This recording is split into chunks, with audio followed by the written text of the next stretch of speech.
अस्सलाम वालेकुम दोस्तों, कैसे हैं आप सब लोग। उम्मीद करता हूं सब दोस्त खैरियत से होंगे। आज इस नई वीडियो के साथ मैं आपको खुशामदीद कहता हूं।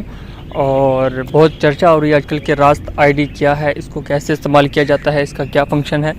तो रास्त आईडी ने बहुत काम हमारी ट्रांजैक्शन का आसान कर दिया है। जहां पर हम मुख्तलिफ़ जगहों से पेमेंट निकलवाने के लिए जाते हैं तो हमें एक्स्ट्रा ट्रांजैक्शन फ़ीस पे करना पड़ती है, जबकि रास्त आईडी के साथ ऐसा कुछ भी नहीं है। आप एक दिन में 2.5 लाख रुपए तक ट्रांसफ़र कर सकते हैं पाकिस्तानी रुपीज़, और उसके ऊपर कोई एक्स्ट्रा चार्जेस या एक्स्ट्रा फ़ीस नहीं है।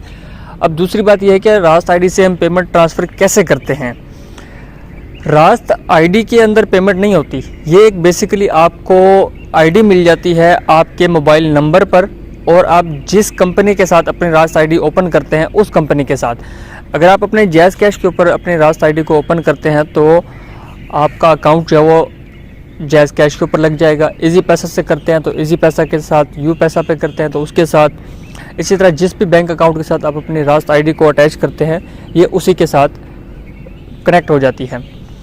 अब जिस तरीके से मैं आपको बताऊं कि अगर मैंने अपनी रास्त आईडी को एक्टिवेट करवाना है तो मैं ये देखूंगा कि मुझे पेमेंट ज़्यादातर कहाँ चाहिए। मुझे चाहिए अपने बैंक अकाउंट में, तो मुझे अपने जिस बैंक अकाउंट में भी चाहिए तो मैं उस बैंक अकाउंट की जो वेबसाइट है वहाँ पे जाके अपना डिटेल्स वहाँ पुट करके अपनी रास्त आईडी को एक्टिवेट कर सकता हूँ।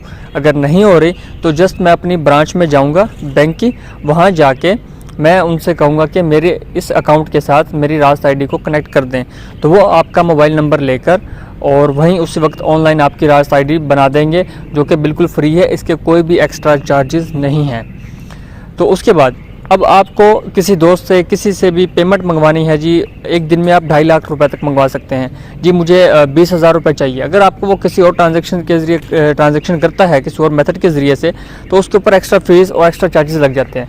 जबकि अगर आप उससे कहेंगे कि जी मेरी रास्त आईडी जो है ये मेरा पर्सनल मोबाइल नंबर है, आप रास्त आईडी सेलेक्ट करें, ये एक पेमेंट सेंड करने का ऑप्शन होता है, ज़रिया होता है। तो जब वो रास्त आईडी को सिलेक्ट करके आपको पेमेंट सेंड करेगा तो उसके पेमेंट सेंड करने की कोई ट्रांजैक्शन फ़ीस नहीं है, आपको रिसीव करने की कोई ट्रांजैक्शन फ़ीस नहीं है। अब इसको कैसे सेंड किया जाता है, एक सिंपल सा तरीका है, मैं आपको बता देता हूँ कि ये मेरे पास एक जैज़ कैश का मेरा अपना अकाउंट है, ठीक है। अब यहाँ से मैं पेमेंट जो है वो आगे ट्रांसफ़र करता हूँ रास्त आईडी के ज़रिए से। तो मैं आपको दिखाता हूँ कितनी आसानी से और कितनी फास्ट ये पेमेंट वहाँ पर पहुँच जाएगी। अब मुझे एक बैंक अकाउंट में पेमेंट ट्रांसफ़र करनी है, ठीक है। तो मैं उस बैंक अकाउंट वाले ने मुझे कहा कि आप मेरे मोबाइल नंबर पर जो है रास्त आईडी है, तो आप उसके ज़रिए से मुझे पेमेंट सेंड कर दें। अब मैं जस्ट यहाँ पर ये ऑप्शन करूँगा, मनी ट्रांसफ़र के ऑप्शन में गया। अब यहाँ पर मुझे बहुत से ऑप्शन नज़र आ रहे हैं। बैंक ट्रांसफ़र अगर आ रहा है तो वहाँ मैं जाके पहले बैंक सेलेक्ट करूँगा, फिर जाके उसका वो प्रॉपर जो 14 या 16 या 19 डिजिट का जो उसका अकाउंट नंबर है वो लिखना पड़ेगा। रास्त आईडी के ज़रिए से ऐसा कुछ नहीं है, जस्ट रास्त आईडी पे मैं टच करूँगा। यहाँ पर उसने कहा कि जी रास्त आईडी बताएं। अब रास्त आईडी क्या है, उस पर्सन का उसका जो मोबाइल नंबर है वही उसकी रास्त आईडी है। अब इस रास्त आईडी पर मुझे पेमेंट सेंड करनी है, सेंड मनी वाया रास्ट।